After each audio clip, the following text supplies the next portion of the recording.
I have a great idea, but I'll never do it.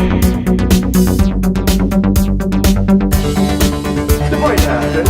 Sure, the monkeys might fly out of my butt. I don't think so. I don't see it happening.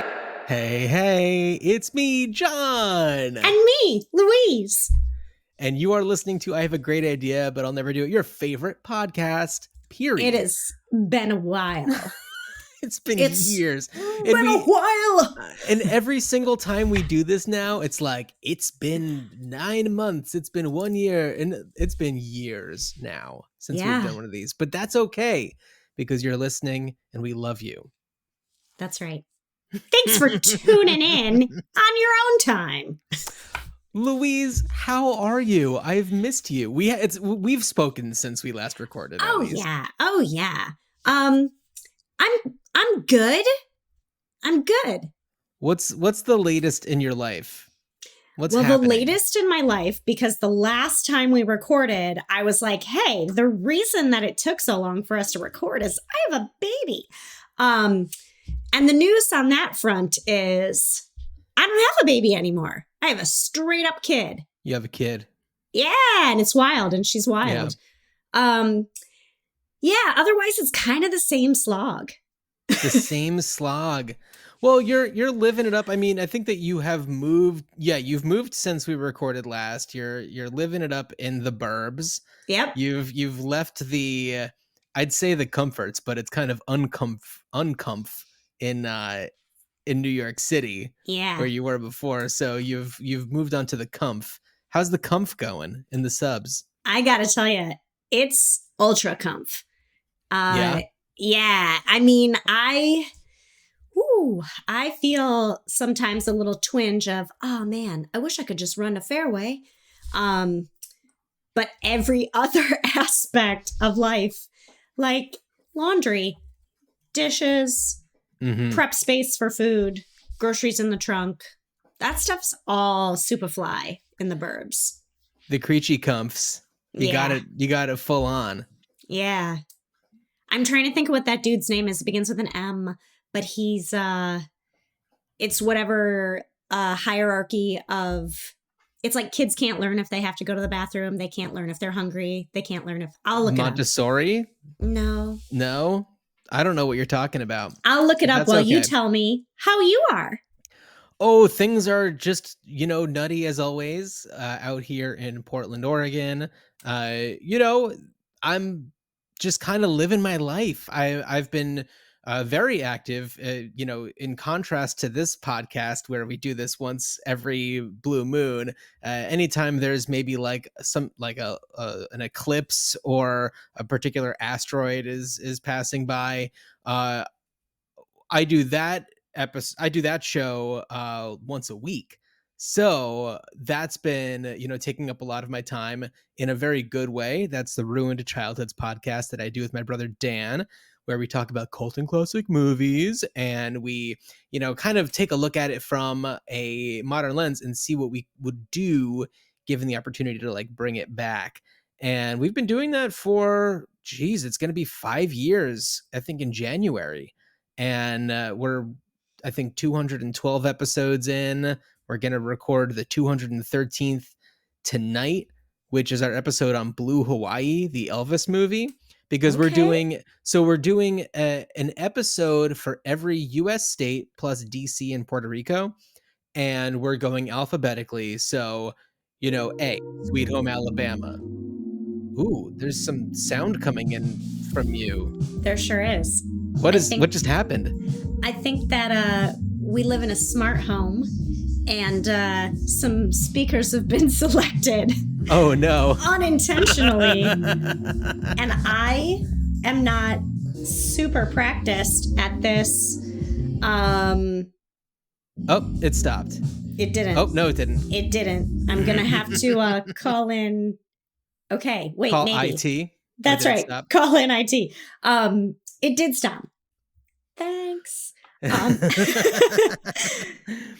So yeah, we've been doing these podcast episodes, and we just did Georgia, which was Smokey and the Bandit, and which takes place kind of bookended in Georgia. It's a movie where it starts in Georgia, they go to Texas, and then they come back to Georgia, and then next is Hawaii, and we're doing the Elvis movie Blue Hawaii, which is working out in a really fun way timing wise, considering the release of Priscilla, which I haven't seen yet, but I am looking forward to seeing, especially because I was so disappointed with Elvis, the movie Elvis. Right, right. I'm also Not the disappointed in man. the person Elvis, because shame on you. You were not a good guy. So, yeah. You Tisk, do the tisk. best you can until you can do better. Yeah. He was never given the proper guidance to be a good guy. Right. So there's that. And he was living in an era of a lot of not good guys. Oh yeah. Yeah, absolutely. I feel not like giving him a pass, just no, he was definitely given every opportunity to be a creep, but was never told maybe you shouldn't do that. right. And Right. yeah, there was not the sensibilities that we have now. Growing and changing. Yeah. Speaking of growing and changing, I feel like when we last recorded, I don't think I even had my dog Rufio, and I'm looking at him right now. He's a 2-year-old now, and he's bopping around with the other dog, and it's just like, oh, you picked now to play? You picked right now to be jumping around while I'm recording an audio podcast with Louise talking about great ideas that we'll never do. Speaking of which, Louise, what's I tell you been what, though, brewing a in great your bean? idea is a second dog. That's all I'm saying. Oh, sometimes I say yes, yes, yes, and other times I say why did I do this? But we'll see what happens when my senior dog Daisy has moved out to the farm out in the middle of nowhere. Mm-hmm. Yeah, although I mean she's going to be 15 in a few weeks, and I swear she is showing no signs of slowing down. So she'll live forever. Yeah, my dog too. He's going to be around forever. Yeah. Yeah, he's a good dude. Yeah, we've talked about him plenty on the podcast. Oh my God. So if anybody can hear the tap, tap, tapping, that is Rufio just running around like crazy. So yeah, Louise, aside from second dogs, what other great ideas have you been having over the past few years? So a couple of them that I'm looking back to my notes, I no longer know what they mean. But one of them is visually educational clothing for new parents. And I don't know what that means anymore. Visually educational clothing for new parents. So, okay, I'm trying to reverse engineer this. Yeah. Is it clothing that a new parent wears that's saying I'm on very little sleep, my kid has, croup, I've got all of these responsibilities, my partner is out of town, give me a break? I didn't think it was going to be like a graphic tee or a tee that had a paragraph of words to explain things, but I think it was something like, oh, of course you're going to sleep belly to belly with your baby on your chest, and here's this place to put them that's safe. I don't even know, dude. That was it's the first idea of the pod back. And it was just also kind of a throwaway, so we don't have to spend too much time there. But yeah, man. Well, something that I love about this is we spoke the other day, and you texted me just with a great idea that you would never do, and I was like, why don't we just record an episode? And it was like, yeah, of course. And of course I was thinking that I was going to have to start from scratch with some fresh ideas, but past me put little additions into my notes. So I've got a few, and luckily I'm able to figure out exactly what they were all about. Great. Should I hit you with one? Hit me with one. Okay. This one, and maybe it helps that I wrote out like a little bit of an explanation. Not saying you have to do what I do, I was but sleep it deprived. helps. Of course you were.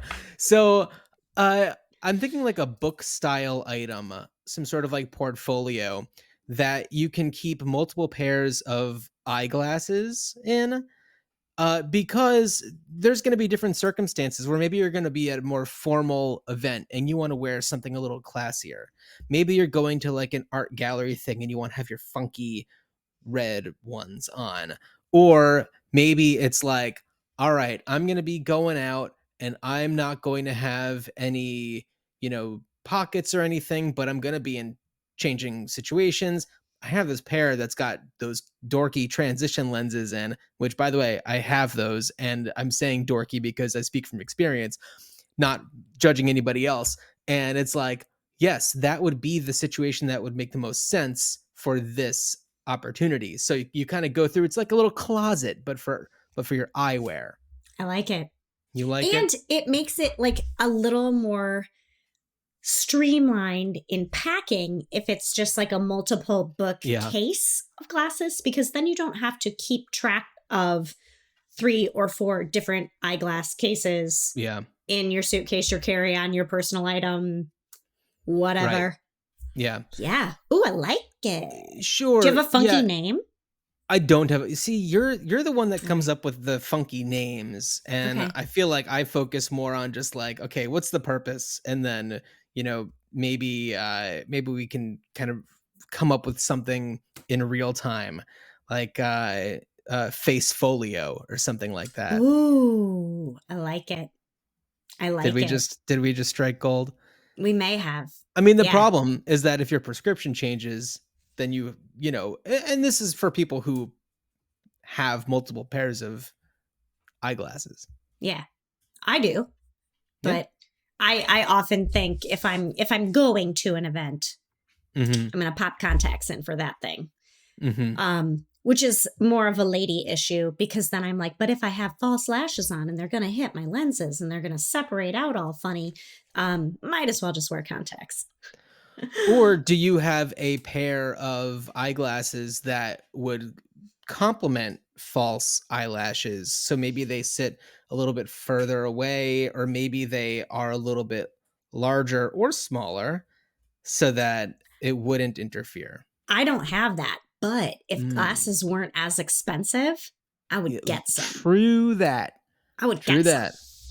Yeah. Why are they so expensive? I know there's a lot of companies out there that I see advertised on like my Instagram that are budget friendly. And I think it's because like, cutting out the middleman of the physical store, the retail experience. So it cuts costs down a little bit. And some of them are just like, glasses cost too much.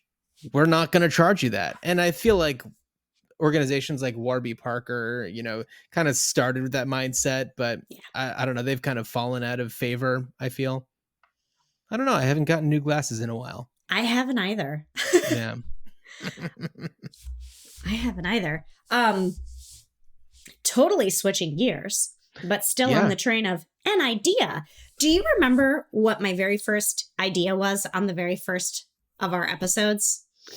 The first episode was called Let Sleeping Dogs Wake Up. I know that was the episode title. So I want to say it had something to do with waking up and dogs. Oh my gosh. So now I might be a liar. It could have been the second episode. But we never just do one idea. So that could be like your second idea, but just was in the first episode. Okay. So that is to say, I don't know if that was the first idea. Go on. Okay. It had to do with changing light bulbs in a very high ceiling. Yes. In an apartment building. Turns out the home I live in the burbs also has high ceilings in one room. And I'm like, oh man, we're going to have to get like another giant ladder. But what if, riddle me this. I will. If light bulb fixtures in high ceilings had retractable cords in the way that vacuums do. So you could just get it, pull it on down, change it on out, give it a little boop boop, and have it go right back up. I like. Retractable light bulbs. Cords. That makes a lot of sense. And it's not something that you would see until you have to use it. Now, the question is, because, and I want to say that there's even like, a new federal regulation as of somewhat recently that, incandescent bulbs are a thing of the past, and like LED and maybe fluorescent are the only ones that you probably still can get. So you have an LED bulb. Are you going to remember in 25 years when that bulb goes out that this is the kind of the kind of lighting fixture that you have in your tall ceiling? Or are you going to go to like you go through the lengths because it's long to have like a retractable pole to do something, and then like you like are like, why isn't this bulb unscrewing properly? And then you think that the whole thing is broken. You have an electrician come out, you have a handy person come out, you have a general contractor come out to figure out what's going on with your light situation, and they're just like, hey, ding dong, zeep. Yeah. Well, light bulbs there's a weird, I listened to a weird podcast once about light bulbs where like they're like the first light bulbs probably still work because they made them to work that way. And then there were these like feuding light bulb companies, and they like made the lights go out so that they could have people buy light bulbs more often and make tons of money. But I want to know when we're supposed to be living in the Jetsons era. When is that? When is that? Because I feel like people in the 50s and the early 60s thought we'd be there by now. I think that if you look at where we are right now and you look at some of the stuff that we do have, I feel like we've gone too far in some ways. Okay. And also it's like, was it like Rosie the robot? Is that the name of the robot maid? It's like, yeah, it's like we kind of have that in a lot of like, you were just talking about your connected smart home with smart speakers, and the Jetsons didn't have that. They had a robot that had a wheel that went around and did stuff. Yeah. And we have smart refrigerators and smart ovens and smart televisions and speakers and all these other things that they weren't thinking of in the 60s. Yeah. Ding, ding, ding, ding, ding, ding, ding, ding, ding, ding, ding, ding. This just in. We are living in the Jetsons era. We're living in a post-Jetsons era. I think that the only thing is like space travel is still, commercial space travel is, I don't know. We're in this constant debate of like, is it the future? Are we on the cusp of doing this?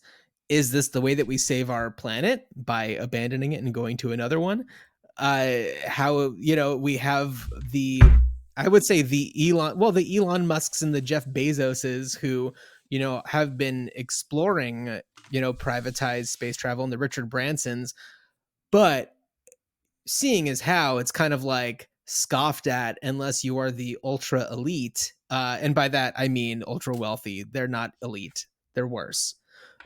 So you have the ultra worse that are the ones that are actually kind of taking more advantage of this. Where do we go from there?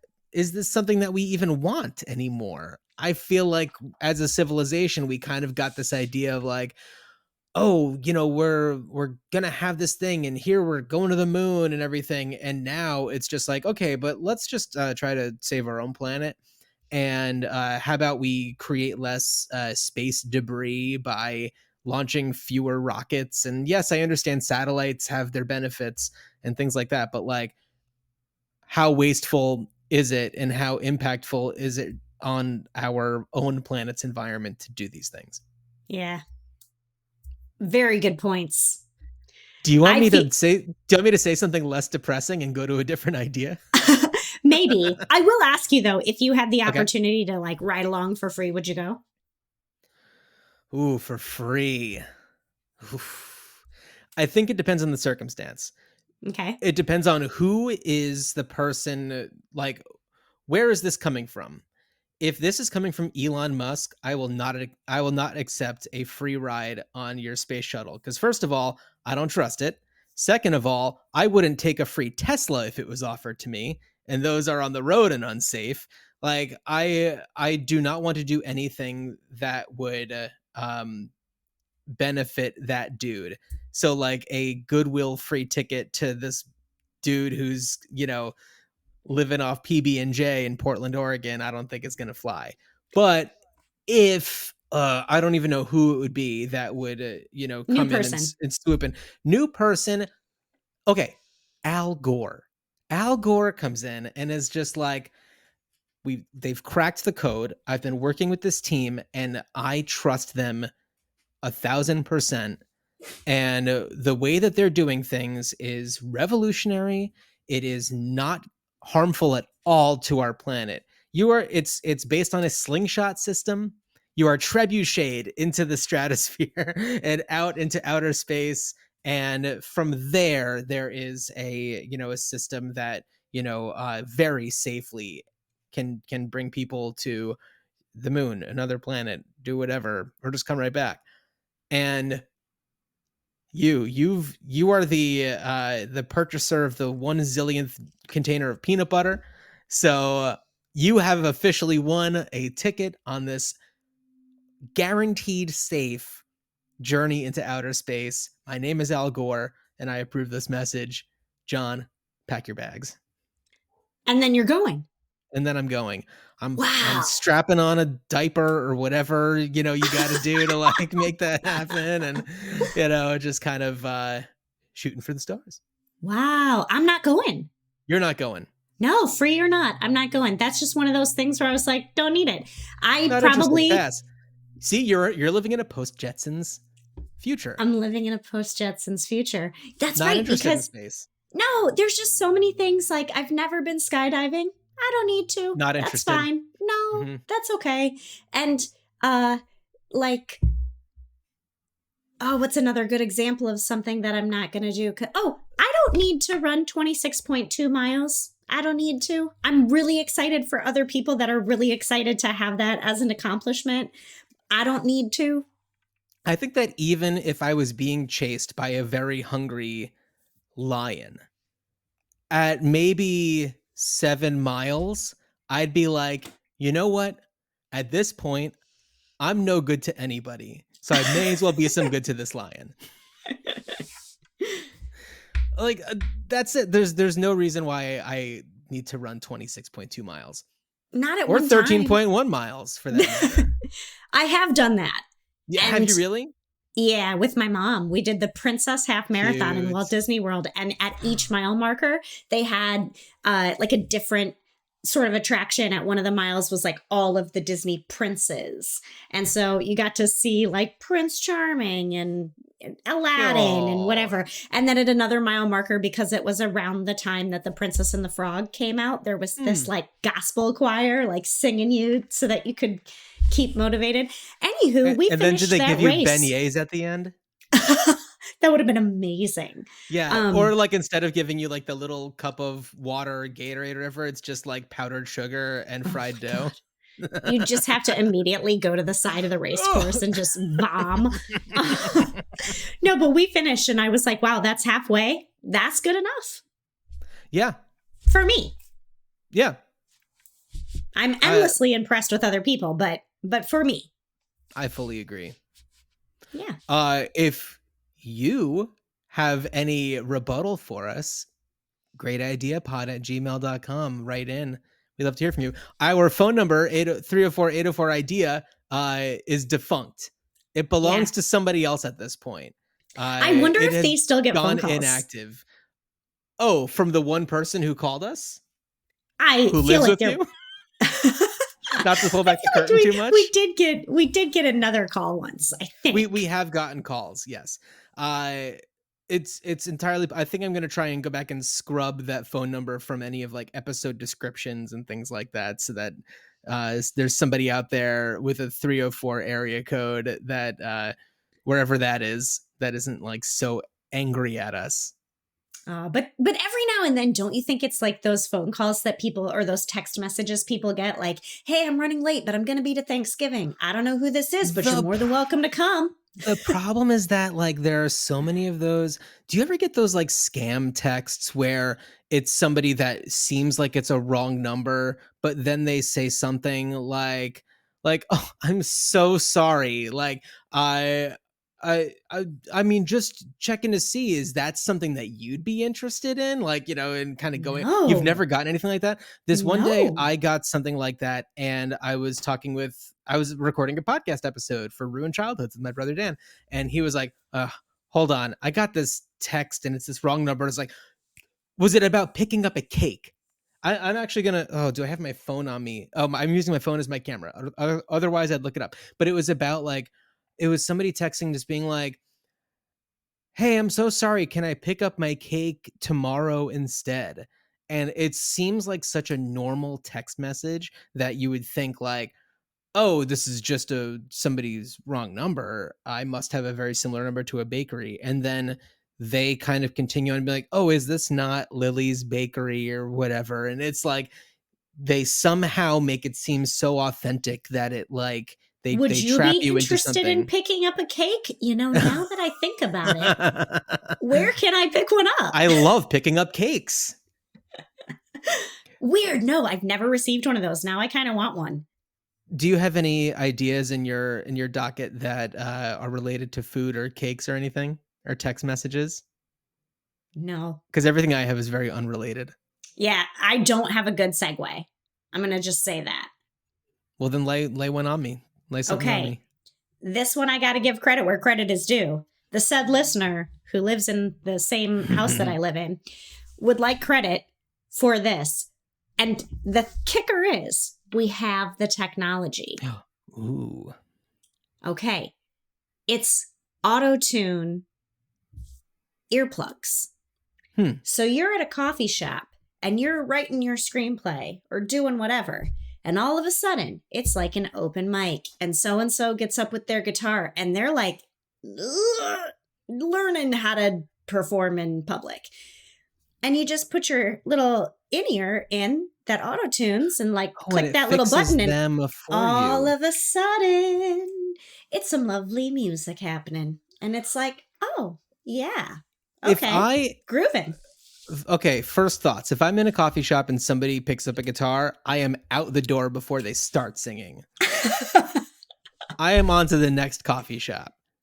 I am not there to be entertained. I only want to be entertained at a coffee shop if it is a listed event sanctioned by said coffee shop. In which case, this is a thing and it's on me if I'm there and this starts happening because it has been posted before I walked in that this is going to be happening. So deal with it. But that said, even in those situations, you're not always going to get the best entertainment. Somebody might be a little pitchy. Right. Here's another example that actually might be a little bit better and more useful to people who are musically inclined. But I just came from a toddler's birthday party. I didn't just, but yesterday. Mm-hmm. And one of my biggest pet peeves in life is the way in which happy birthday is sung to people. And we'll call it like a dirge. Basically, it's the most depressing, horrifying thing that you're having to listen to. And the whole point is to celebrate and make the person feel special. And it's depressing. Yeah. So you either like pick up the pace, which really, really helps. There's a beginning part of the song that is now part of our family tradition. From, I think her name's Ruth Lyons, but she was like a radio personality. This episode is very lion heavy. It is. Ooh, heavy on the lions. She was like a radio personality in Ohio in like, whatever, the 30s. I don't even know. And she has the beginning to Happy Birthday. And it's awesome. And it basically shuts everybody up at the party so that they listen to your little prequel. And by the time it's Happy Birthday, everybody's like, let's just sing Happy Birthday to you. Okay, but you could turn on your little auto-tune headphones and now something that normally sounds like cats dying is kind of delightful for you, for the wearer. I'm fascinated. I mean, I think it's a really cool idea. And it's like we already have conditioned society to, completely accept in-ear, like little earbud, AirPod type things. Of course. If it's a functionality on something like like an AirPod or a Google Bud, whatever those things are called, like, yeah. Absolutely. Because it's not weird to see them in somebody's ear. Right. Or this is not a paid ad at all, but I have been targeted and purchased and used the loop earplugs for like concerts, or if you have like a toddler, or if you the just earplugs. Yeah. But if you have like the earplug and it's got that little electrical feature and you just go boop and turn it on. Because look, if you're at a toddler birthday party, chances are there will be screaming kids and you might need to wear those anyway. But they're like, you know, kind of small and unassuming. And it's just another little thing that you can add to make life a little bit more enjoyable. I like also the idea of something that, you know, other headphones are connected to your phone or something else, and it's kind of feeding in with something. In those, it seems like its own separate thing. Kind of like how a hearing aid, it functions just on its own, is its own thing. Some of them might be connected to something else, but it's its own special thing. And I like the idea of like maybe like alternate features where maybe you could have the auto tune feature, or let's say you are, I don't know, being slungshot into space, and like it's something that could maybe like generate a score, like so that like your life has a score to it. I Like love it. you can switch it to like a Trent Reznor, Atticus Ross, David Fincher-esque kind of vibe if you're feeling that, or like a Hans Zimmer, Christopher Nolan kind of vibe if that's what you're going for. Especially flying into space, you know, that would feel appropriate. And yeah, I think that'd be pretty cool. Do you have a name for this device? I don't. I shocked. know. Auto-tune earplugs. Yeah. Okay, there we go. Yeah, I don't know. Is auto-tune AEP. a trademarked? Is auto-tune a trademarked name for something, or is it? I think it's one of those things like Kleenex. But that is a trademarked name. I know, so, but now it's sort of like interchangeable, or Q-tip. Like, who's going to say cotton swab? Yeah, nobody. A doctor? I don't know. I will say, I never say Kleenex. What do you say? Tissue. Yeah. Yeah, because I don't remember specifically ever having, like, growing up in a brand loyal Kleenex household. I remember a lot of Puffs Plus. I don't know if that's really around anymore. I don't even know. If I have the option to buy something that's not super name brandy, I try to do that. Not saying that it's like, you know, Kroger brand or store brand type stuff, but like specialty brand. I'm not bougie. These things are also very cheap, but like I feel like all those things are owned by like pharmaceutical companies when it comes down to it. So yeah, you know, who are we really funding? Elon Musk. Ugh. I know. Ugh. So yeah, we're I a feel toilet like, paper family. What's that? We're a toilet paper family. Like, it's already in the bathroom. You got to blow your nose, just grab a little. Why do we need an extra box to sit on a counter? I very infrequently buy boxes of tissues. However, I just impulse bought like a dozen because I purchased, and this is not to like, you know, buzz market some other company, but I just bought like I don't know, like 50 rolls of toilet paper from a company called Who Gives a Crap that uses like zero plastic. That. Yeah, I love it. It's fantastic. And a box of that lasts me like 2 years. And like at the end, they're just like, hey, here's some other stuff. And it's like, tissues? Sure. I'm sure I need those too. Tack it on. And I got the most gigantic box and I just sorted it all out and put it away yesterday. But I'm never going to be like, oh, can you go pass me a Who Gives a Crap? No, that's never. not going to happen. No. Right. So anyway, auto-tune. I like it. The auto-tune earplug. Yeah. Yeah. I've got something that I think kind of goes with earphones, headphones, earplugs. It is an idea for a podcast, which is like, oh, imagine that. And we've never done that before. An idea for a podcast. So doing my podcast about movies, I frequently, I try to do as much research as possible. So aside from just like watching a movie, it's like if there's a documentary totally about different than this podcast where we do absolutely no research.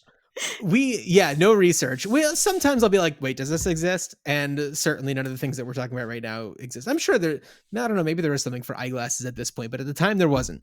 And so I like to do as much research as possible so that I can kind of go in with an arsenal of facts and information, and I come to things with an informed perspective rather than somebody coming at me being like, actually, anyway. So, what I always really wish I could do is when there is a movie that is not one that's adapted from a book, because in some cases I have read the book, or like I try to squeeze in like as much as I can of a book that a movie is adapted from. But and I don't know how much this happens anymore, but novelizations based on movies were a big thing, especially like in the 80s and 90s. And they're you sometimes read about these novelizations and it's like they change certain things about it that maybe just work better for the book. And I feel like that's an entire area that I don't know too much about. I know people collect them, and certainly people read them, but I'd love to have a podcast called Movie: the Novelization: the Podcast. So it's a podcast just about novelizations of movies. If this has been done with a different name, perhaps. Since I said that, I don't know. I haven't researched it since I wrote down that idea. That is in depth. But I feel like also they're pretty quick reads. Yeah. You know? Yeah. It's like a beach read kind of a thing. Yeah. I don't know, because I've certainly adaptations of movies from books. That's its own huge thing. Yeah. And like the book has to be a certain level of incredible and have already had some notoriety in order for it to be adapted into a film. But a movie only has to be enjoyable to a certain level to have a novelization based on it, which I think is just like another way to just make more money off of the IP. Sure. So that's what I got for that. But I'm not I like doing it though. No. But I would listen if somebody else did it. What podcasts are you listening to lately? Oh boy. Well, I was listening for a while to The Retrievals, which is I think it's a serial show, but it was about how Yale University had a nurse that was swapping out the opioid for saline. And these women were having egg extractions on basically like no pain management at all, and being like, hey, I feel all of this. And they were like, well, you shouldn't because you have the meds. And it like turns out that this like nurse had been like siphoning it off. But then it was kind of, I think I'm one episode from finishing what they have released already. And I don't know if there's going to be subsequent seasons of it because it didn't tie up nicely like a bow. But is this true? Yeah. Thing? Okay. Yeah, I have a hard time with true crime stuff because I just feel too much for the victims of these things. Yes. So I prefer my crime to be fictional. Yeah. This is not a podcast, but a documentary that I just watched was Take Care of Maya. I don't know if you've heard anything about it. Oh, I have heard of this one. Yeah. After I watched it, I was feeling some feelings as a mother of a daughter. And and it was really hard. And my husband was like, what? Why would you do that? you could use your free time in any way that you'd like. And this is what you did to yourself. In this one, was this a Munchausen by proxy situation? Yes. Okay. Yeah. I don't remember too much about it, but I have heard about it. Yeah. And I think that it happened, 7, 8, 9 years ago, and they just had the trial because they kept delaying. And by they, I mean the hospital and their representation. Of course. Yeah. Anyway, and another podcast I've been listening to a lot lately is called 60 Songs That Define the 90s. And there's more than 60 episodes now, but it's been really a lovely little walk down memory lane, and also sort of like hearing about songs that were popular when I was a certain age and how they affected me at the time. And then hearing it again with all of this other perspective, because I'm at a different place in my life, and because things are wild. Just Chris and I had the radio on the other day, and there was a song.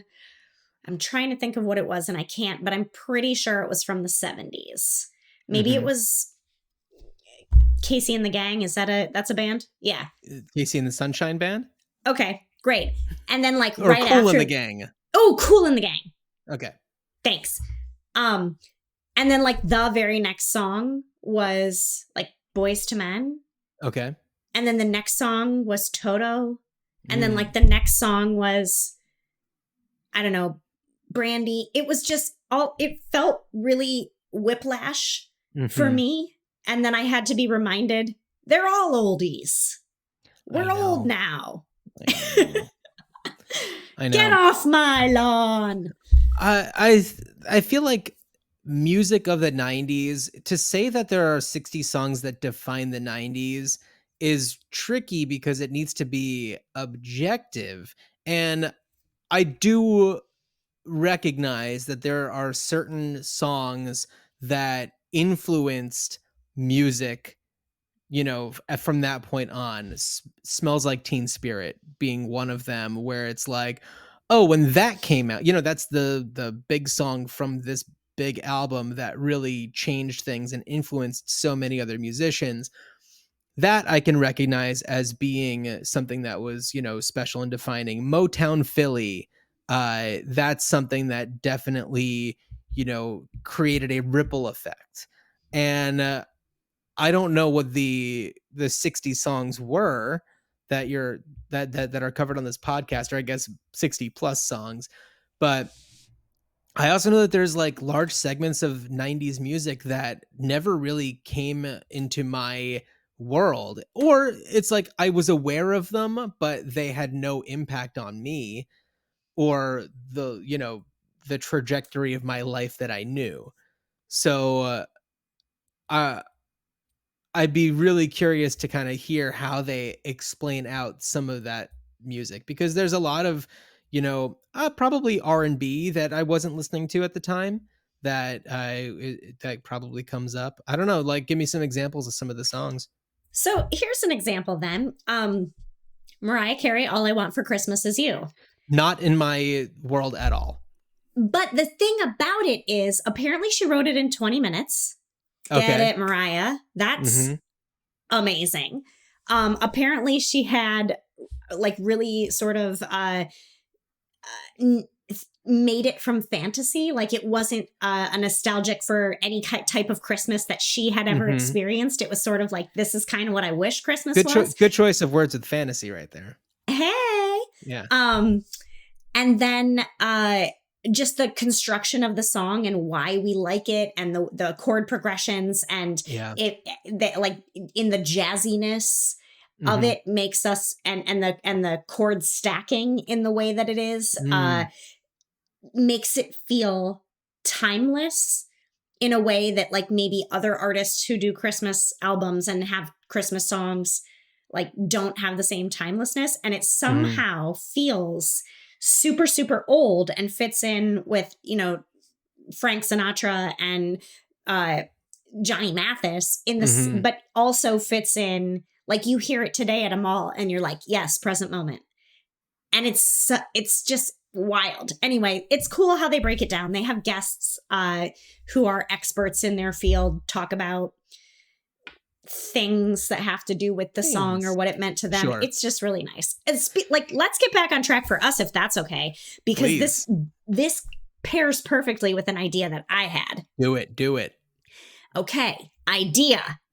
It's a toy company, but all of the products are manifestations of misheard lyrics.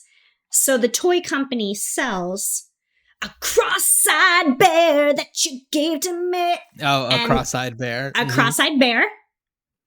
And you could have like 2 plushy coffee to-go cups that are green and have a mermaid on them that are like loving each other. Taylor Swift, Blank Space, got a pair of Starbucks Lovers. Oh, But okay. and then there was a song called Bad Day. Okay. And there was a section in it where he says, like, I don't need no carenaut. So it's an astronaut, but it's a Care Bear. That's not really what the words are. And then my personal favorite, there's a friend of a whale, and it's Sammy and the Whale. Oh, okay. But that's not Rusted what it is Root. either. My That's first, right. My first concert. Whoa! There you go. So, etc. I'm looking up on Hollywood Reporter. There's like what is this called? The most commonly misheard lyrics in popular songs. As toys? And No. no. There's one, ABBA says feel the beat on the tambourine, but it's heard as feel the beat on the tangerine. Maybe that's a beat, like a beet in a tangerine. I don't know. Let's see. Like a little hardcore inside of a plushie? Yeah, exactly. We built the city on rock and roll is sometimes heard as we built the city on sausage rolls. I never heard of that one. No. Somebody was taking some editorial liberties at the Hollywood Reporter. A lot of these I'm like, nobody has ever thought this before. And the Beatles, I want to hold your hand. I guess sometimes people sing is I want to hold your ham. Nobody does that. Nobody does that. Children? No. Children might do that? No. Nope. This is wrong. This is Have wrong. you ever seen Hollywood Reporter. There could also be I'm trying to think of what it was. It was a Christina Aguilera song, and I watched it on YouTube a lot, but it was misheard lyrics, but the entire Ain't No Weatherman. I don't know Christina Aguilera all that well. Oh. Okay, so I know Genie in a Bottle, kind of. Kind of. Okay. No, there's a song that's like, Ain't no other man, it's true. Anyway, and it's Ain't No Weatherman, but the whole YouTube video is mishearing every lyric. And there's a blurry walrus, I think, in one of them, and you could have a toy that's sort of The other one, and I don't know how you do this as a toy, is with Jimi Hendrix, Excuse Me While I Kiss This Guy instead of Kiss the Sky. That's one that always seems to come up. There's maybe it's this. You're doing a thing visually. That's right, on a podcast. So I put my finger you're up. Thinking what the toy would look like? What the toy would be. It's the finger up, it's the turned cheek, and it's a kiss. A little smooch to a dude. Intended for a dude. So there's a store that's in Portland, and I'm sure that these items are sold mostly anywhere, considering we have the internet. But it's like, mugs and stuff like that have misheard lyrics written on them. So it would pair so nicely with something like that. In gift shops all over America. All over America and elsewhere. Internationally. That's right. Yeah. That's right. Yeah. Mishearing lyrics is a worldwide phenomenon. And it could be a lucrative business for someone, but not us. For someone. Yeah. So, Louise, we're about 45 minutes into this. And even though I've got some other stuff, I feel like we should leave that for a few years from now when we record our next episode. So on our last episode, you challenged me to come up with an idea for washer dryers for laundry systems. And it was great timing that I looked up to see what we were talking about, because 2 nights ago I had a dream. And part of the dream was that I was at a laundromat. It did not look like a laundromat. It looked more like an arcade. There were very tall, very high ceilings. I'm sure the light bulbs were impossible to change there. And there were like laundry units that were stacked really high. You probably had to use some of those those old fashioned library ladders that are on like the rails to like get to the things. I don't know. I wasn't working there, but it was a laundromat, but it was also a movie theater. Ooh. And yes, laundry machines make a lot of noise. Not a great place to watch a movie, but it was like the machines were on one side of a wall and the other side was this movie theater. And I know that given my druthers, if I had my druthers, what's the proper use of the word druthers? If druthers were there, uh, folding laundry would happen while consuming some form of media, watching a movie or something like that. So I feel like there is a world in which we could have, there are laundromats that have like bars in them and stuff like that. Why Yeah. not a movie theater? Yeah. I was going to say, So, you could even you could put your laundry in, go mhm, into the little theater, watch whatever's playing, sure. come out, change it to the dryer, double Yeah, feature, go pick up your laundry from the dryer, right. take it home. Yeah, because typically you have, your laundry might take 2 hours, Yeah. something like And that. it's also So, self-care.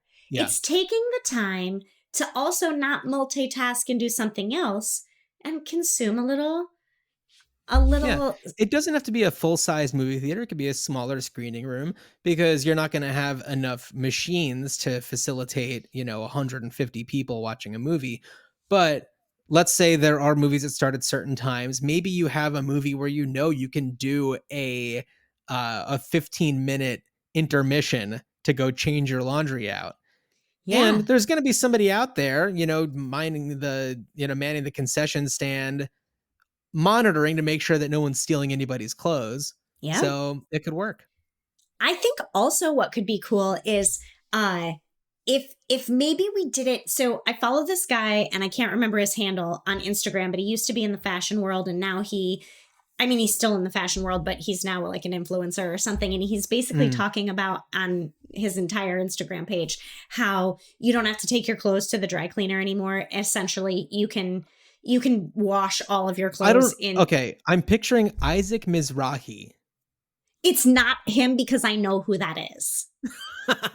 Okay, is But it somebody kind of like that where it's yeah, like, yeah, okay, maybe in yeah, the early 2000s they had a moment.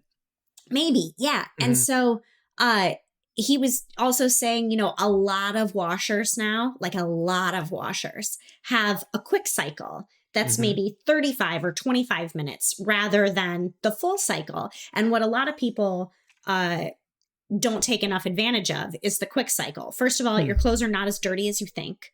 Second of all, it's a smart appliance and can yeah, sense the load size and whatever else. And as long as you're adding the appropriate amount of soap and have the spin cycle and it's not over full, that the quick cycle is actually a much better option.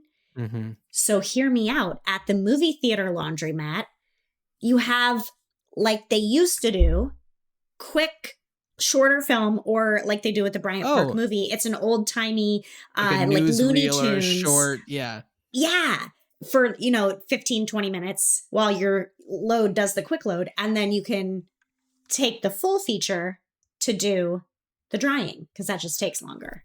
Yeah, that's true. Ooh, I like it. This was a good Thank you. challenge. Snappy, snappy, snappy. Yeah, I don't know. I mean, this was years ago, so you probably had a reason for challenging me to laundry at the time where maybe you needed something. And my challenge for you is also not relevant anymore. Because I challenged you to tree houses because at the time I was living in a house where there were lots of trees in the backyard. Yeah. Now, not as many trees. I moved to a different place. Yeah. But okay, so tree houses though. And I thought when I looked at what you had challenged me to when I was going Mhm. through my notes, I was like, oh man, I'm gonna have to like quick do homework and make up something. I put in a note from a while ago. So I was thinking about Ooh, it.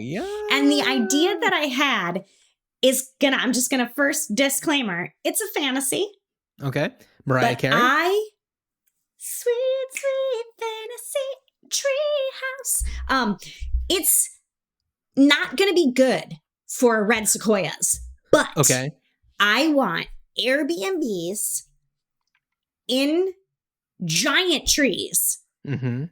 in the way that illustrated woodland creatures enjoyed Oh. trees in books. I want plush lazy boy recliners. I want like little pots of tea and You like want the Celestial Seasoning Sleepy Time Tea Bear living room setup in a tree. that's right. Yeah. that you can Airbnb out. So it's like I said, not good for the trees. Yeah. But so you in a tree, so like not a structure built around a tree, in a tree. in a tree, like if it's in a giant tree and there's like the knot from where a branch is no longer, and that has been burrowed out, and you somehow have to get up there with maybe a rope and dowel type ladder that can be like let down and let up. But yeah, then you get in there and you've got your little cozy Afghans, and you have your little doilies on the armchairs. Yeah. On the armrests of the armchairs. You know, I know somebody who stayed in one of the like Airbnb like treehouse things, and they're just like, yeah, the thing they don't really tell you or they gloss over in a lot of these things is like, there's no bathrooms in these things. You have to like go somewhere else to use a bathroom. Like there's like maybe a house that's like a common area for this kind of series of tree houses to sleep in. But if you want to do your business, there's nowhere to do that. There's no plumbing in this tree house. It's weird that they would gloss that over. Yeah, well, I think that the whimsy and the idea of like sleeping in a decked out treehouse is the selling point, and the logistics of its functionality maybe are a little considered just a little bit less. Yes. The other thing I was thinking, you're ding-donging over there. It's I don't know what's happening. No one ever visits or comes over or like plays music on your smart speakers. No kidding. Yeah. The other idea. Maybe it's the ding dong idea sound. I have an idea. It's in that one. It's turning like an outdoor play system with like swings and a slide easily into a place that you could camp at night. Like maybe it's got the like roll down tarps that you tie. Yeah. So they're just kits that you could buy to make an already existing like structure in your backyard. Right. Treehouse like. Yeah. Oh, I like that. A repurposing. Yeah. Oh, I like that. It's also, less to do, fewer materials. Yeah. And you could make it canvas, like waxed canvas. So it could like. That's what I was kind of envisioning. Yeah. Yeah. Kind of feeling like more of a scout camping situation. Yeah. I was thinking actually Haley Mills, The Parent Trap. Oh, okay. But yeah, that's very scout like. Cool. Well, to our dear listeners, thank you for hanging in there with us. Please email us greatideapod@gmail.com with your great ideas, or if you have any thoughts on the ideas we mentioned. Louise, do you have a challenge for me for our next episode? I do. Lay it on me. The challenge is not one word. It's to find a solution. If you've ever been washing your hands at the bathroom sink and you go to turn on or off the water and it makes the countertop wet because your hands have been wet. I don't know what to call that other than bathroom faucets. Right. Bathroom faucets. Okay. That's your challenge. Bathroom faucets. I'm just writing it down right now. Okay. So my challenge for you, and I apologize if we have done this idea before or this challenge before. I need you to come up with an idea for getting us to record these more regularly. Okay. I'm on it. Sure, big life changes happen. We get carried away. However, you and I, we're best friends. We have been for a really long time. Yeah. Together. Yes, we're on opposite coasts, but that doesn't matter. Never stopped us before. All we have to do is add or subtract 3 from whatever time we're talking about and make it happen. Your kid is in preschool? She is about to be 3. She's about to be 3. Yes. Right. Okay. My kid's in 1st grade. She has her own life. Yeah. She's doing things. Yeah. So my challenge to you, I don't I know, love it. maybe it's an app. Maybe it's Okay. I don't know. That's for you to figure Regular out. potting. I love it. Yeah. I love Now, it. Okay, I'm on it. yeah. Now, I don't remember how we end these episodes. I think, did I just say thanks for hanging out? Well, thanks for hanging out with me. Thanks for hanging out with me. I don't see it happening.